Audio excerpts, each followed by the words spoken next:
Malam sudah semakin larut. Hujan deras membasahi kaca jendela kos kecil di sudut kota itu. Aulia duduk terpaku di meja belajarnya. Buku-buku yang berserakan di hadapannya sudah tidak lagi menarik perhatian. Matanya kosong, menatap halaman buku yang tidak ia baca. Pikirannya melayang-layang antara tugas kuliah, kondisi ibunya yang sakit di desa, dan uang yang semakin menipis. Di luar, suara hujan menambah perasaan sepi yang menghimpitnya. Aulia, seorang mahasiswa tahun ketiga di salah satu universitas ternama di kota besar itu, dikenal sebagai sosok yang cerdas. Dari awal masuk kuliah, Aulia selalu menjadi kebanggaan dosen dan teman-temannya. Nilai-nilainya tak pernah kurang dari sempurna. Ia bahkan menjadi ketua beberapa organisasi mahasiswa. Di mata orang lain, Aulia adalah contoh mahasiswa yang ideal. Pintar, mandiri, dan berbakat. Namun, tidak ada yang tahu kehidupan sesungguhnya yang Aulia jalani di balik prestasi yang cemerlang itu. Aulia lahir dari keluarga miskin di desa kecil. Ibunya adalah seorang buruh cuci yang bekerja keras, sejak subuh hingga malam, hanya untuk mencukupi kebutuhan mereka sehari-hari. Ayah Aulia meninggal ketika ia masih kecil, dan sejak saat itu ibunya berjuang seorang diri membesarkannya. Pendidikan selalu menjadi impian besar dalam hidup Aulia. Sejak kecil, ia diajarkan bahwa pendidikan adalah satu-satunya jalan keluar dari kemiskinan yang mencekik hidup mereka. Setiap hari, ibunya selalu berkata, "Kamu harus sekolah yang tinggi, Aulia. Kamu harus jadi orang sukses, supaya hidupmu gak susah seperti ibu." Kata-kata itu tertanam dalam benak Aulia. Ia selalu menjadi murid yang rajin di sekolah dan berhasil mendapatkan beasiswa penuh untuk melanjutkan kuliah. Penerimaan beasiswa itu menjadi momen paling membahagiakan dalam hidup Aulia. Tapi, hidup di kota ternyata tidak semudah yang ia bayangkan. Meski biaya kuliah ditanggung oleh beasiswa, biaya hidup sehari-hari menjadi beban yang semakin berat. Uang yang dikirimkan ibunya dari desa sudah tidak mencukupi, terutama setelah ibunya mulai sering sakit-sakitan. Aulia mencoba bertahan. Ia mengambil beberapa pekerjaan sampingan untuk menutupi biaya hidupnya. Dari bekerja di kantin kampus hingga menjadi asisten dosen, semua pekerjaan ia lakoni. Namun, dengan penghasilan yang sedikit, tekanan semakin besar. Setiap bulan, uang yang ia miliki tak pernah cukup, dan hutang mulai menumpuk. Sebelum dilanjut, bantu saya dengan subscribe dan like video ini. Karena kamu tidak sedang memperkaya Raffi Ahmad, namun kamu sedang membantu seorang mahasiswa yang sedang mencari uang tambahan dari YouTube untuk membiayai kuliah. Mari kita lanjut. Suatu malam, setelah selesai bekerja di kantin kampus, Aulia duduk sendirian di halte bus. Keringat masih membasahi tubuhnya yang lelah. Matanya menatap ke jalanan kota yang penuh hiruk-pikuk. Sementara pikirannya diselimuti kecemasan.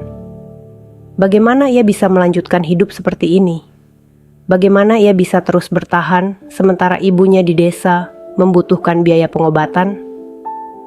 Dalam keheningan malam itu, sebuah suara yang tak ia duga memanggil namanya. "Aulia?" Suara itu terdengar lembut namun akrab di telinganya. Aulia menoleh dan melihat seorang perempuan yang tampak begitu berbeda dari bayangannya.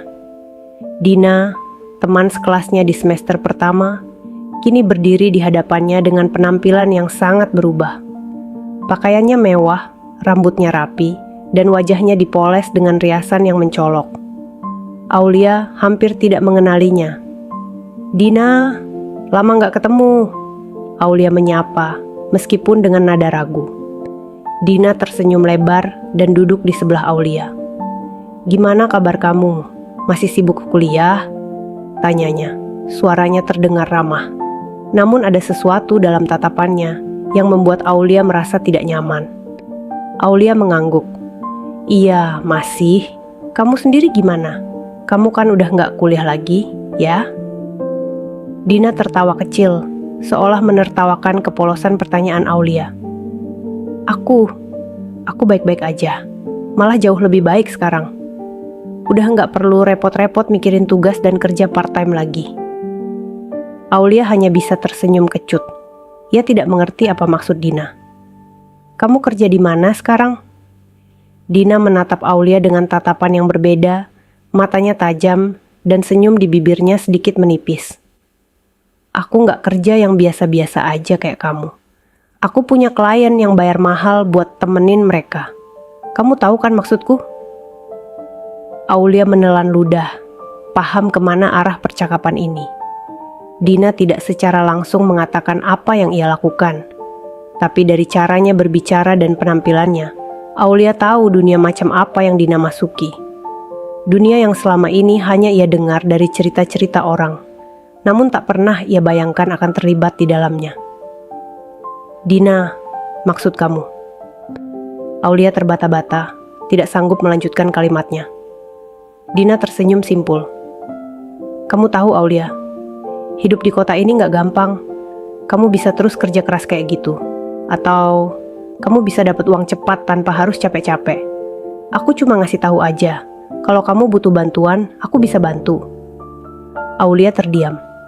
Tawaran itu mengerikan. Namun di sudut pikirannya, ia merasa terpojok. Pikirannya berkecamuk antara rasa takut, rasa jijik, dan keputusasaan. Dina melihat kegelisahan di wajah Aulia dan menepuk pundaknya dengan lembut. Pikirin aja, Lia. Kadang kita nggak punya banyak pilihan. Kalau kamu berubah pikiran, hubungi aku. Setelah Dina pergi, Aulia masih duduk di sana. Hatinya bergetar hebat. Bagaimana bisa Dina yang dulu sederhana dan tulus, kini menjadi seseorang yang hidup di dunia kelam itu? Aulia merasa ngeri memikirkannya. Tapi semakin ia memikirkan uang yang dibutuhkan untuk bertahan hidup dan pengobatan ibunya, semakin tawaran Dina terdengar menggoda. Hari-hari berlalu dengan perasaan yang semakin menekan. Aulia tidak bisa tidur nyenyak. Setiap malam ia memikirkan keadaan ibunya yang sakit parah di desa. Tagihan kos dan biaya hidup yang semakin menumpuk membuatnya semakin terdesak. Setiap kali ia memikirkan semua itu, wajah Dina dan tawaran itu kembali terlintas di kepalanya. Pada akhirnya, di suatu malam yang dingin dan penuh keputusasaan, Aulia membuat keputusan yang paling sulit dalam hidupnya. Ia mengirim pesan kepada Dina, memintanya untuk mengatur pertemuan pertamanya. Saat jarinya mengetik pesan itu, air mata mengalir deras di pipinya. Ia merasa seperti sedang menjual jiwanya kepada kegelapan. Dina merespons dengan cepat dan langsung mengatur pertemuan Aulia dengan klien pertamanya. Hati Aulia berdegup kencang sepanjang malam itu. Ia merasa mual, cemas, dan takut. Tubuhnya terasa kaku ketika ia menemui klien tersebut di hotel yang telah disewa. Setiap sentuhan dari orang asing itu terasa seperti duri yang menusuk hati dan jiwanya. Aulia menahan air mata, mencoba menelan kepahitan yang tidak pernah ia bayangkan akan dirasakannya. Malam itu menjadi awal dari mimpi buruk panjang yang harus Aulia jalani. Setiap minggu, Dina akan mengatur pertemuan dengan klien-klien baru. Aulia terus menjalani kehidupan ganda, sebagai mahasiswa berprestasi di siang hari, dan sebagai seseorang yang kehilangan harga dirinya di malam hari.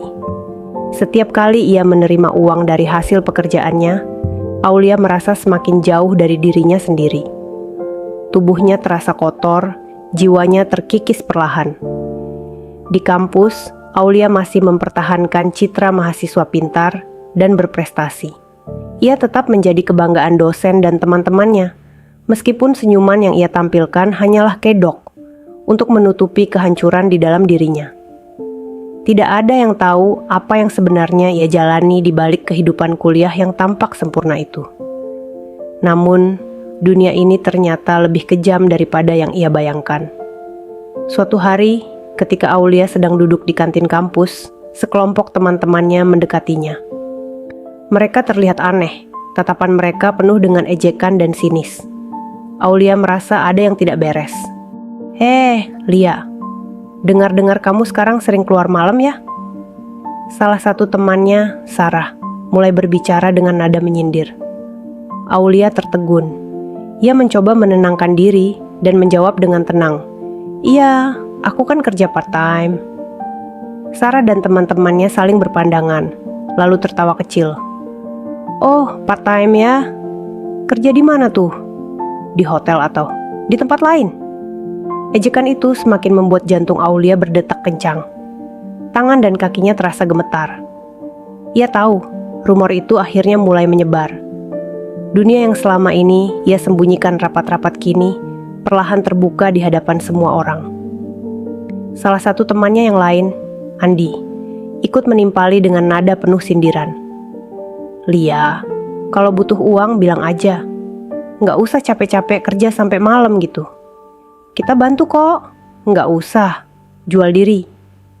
Kata-kata itu menghantam Aulia seperti badai yang memporak-porandakan seluruh pertahanan dirinya. Ia menundukkan kepala, berusaha menyembunyikan air mata yang mulai menggenang di pelupuk matanya. Suara tawa teman-temannya masih terdengar di telinganya, bercampur dengan rasa malu dan sakit hati yang mendalam. Mulai hari itu, kehidupan Aulia di kampus berubah. Teman-temannya mulai menjauh, membicarakannya di belakang, dan beberapa bahkan terang-terangan mengejeknya di depan umum. Setiap langkah yang ia ambil di koridor kampus terasa berat, seolah seluruh mata menatapnya dengan penghinaan. "Pelacur," bisik seorang mahasiswa saat ia melewati aula kampus. Kata itu menusuk hati Aulia seperti ribuan jarum tajam. Semakin hari, Aulia semakin terpuruk. Ia tidak lagi bisa berkonsentrasi pada kuliah. Setiap kali masuk kelas, ia merasa semua orang menatapnya dengan tatapan menghakimi. Bisikan-bisikan dan ejekan terus menghantuinya, bahkan saat ia duduk sendirian di perpustakaan. Hidup Aulia terasa seperti neraka. Ia merasa terjebak dalam lingkaran gelap yang semakin sulit ia keluar. Setiap malam, ia menangis sendirian di kamar kosnya, meratapi keputusan yang pernah ia buat. Uang yang dulu ia pikir bisa menyelamatkannya, kini terasa seperti kutukan yang menghancurkan hidupnya. Di tengah kehancuran itu, Aulia menerima kabar bahwa ibunya semakin sakit. Pengobatan yang selama ini mereka jalani tidak menunjukkan perkembangan. Dalam keputusasaan, Aulia kembali menghubungi Dina untuk meminta bantuan. Dina, meskipun mengerti kondisi Aulia, sudah tidak bisa lagi membantunya. Dunia gelap yang mereka jalani tak lagi menjanjikan. Klien-klien yang dulu memberikan uang besar, kini mulai menghindar setelah mendengar rumor yang menyebar di kampus. Hari-hari Aulia di kampus menjadi semakin berat. Ejekan dan hinaan semakin kencang terdengar. Setiap kali ia berjalan di koridor, ada saja orang yang berbisik atau menatapnya dengan cemooh. Teman-teman yang dulu dekat dengannya perlahan menjauh. Bahkan beberapa dosen pun mulai memandang Aulia dengan tatapan penuh curiga, seolah mereka juga telah mendengar desas-desus yang tersebar. Di satu momen yang sangat menyakitkan, saat Aulia sedang duduk di perpustakaan, sekelompok mahasiswa dengan sengaja duduk di dekatnya dan mulai berbicara keras tentang gadis-gadis yang menjual diri demi uang. Mereka tertawa, sesekali menoleh ke arah Aulia, memastikan ia mendengar setiap kata yang mereka lontarkan. Air mata Aulia jatuh tanpa ia sadari. Seluruh tubuhnya gemetar, tetapi ia tidak punya kekuatan untuk membela diri. Ia hanya bisa duduk diam, menahan sakit yang menggempur hatinya tanpa henti. Puncaknya adalah ketika sebuah foto dirinya bersama seorang klien bocor dan tersebar di media sosial kampus. Foto itu diambil diam-diam oleh seseorang yang tidak ia kenal dan disebarkan dengan caption yang merendahkan. Dalam sekejap, seluruh kampus mengetahuinya. Nama Aulia menjadi bahan pembicaraan panas. Hina, cemooh, dan penghinaan yang lebih menyakitkan dari sebelumnya datang bertubi-tubi. Tidak ada lagi tempat bagi Aulia di kampus itu. Kehidupan yang selama ini ia bangun dengan susah payah hancur dalam sekejap. Semua orang tahu siapa Aulia sebenarnya, atau setidaknya itulah yang mereka pikirkan. Mereka tidak tahu betapa beratnya perjuangan Aulia untuk bertahan hidup. Mereka tidak tahu alasan dibalik keputusan-keputusan yang telah ia ambil.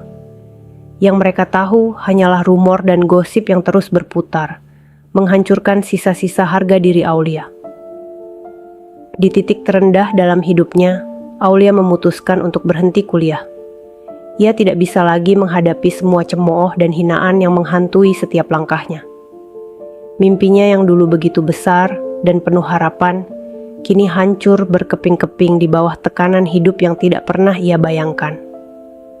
Di dalam dirinya, Aulia merasa bahwa ia telah kehilangan segalanya, mimpinya, martabatnya, dan masa depannya.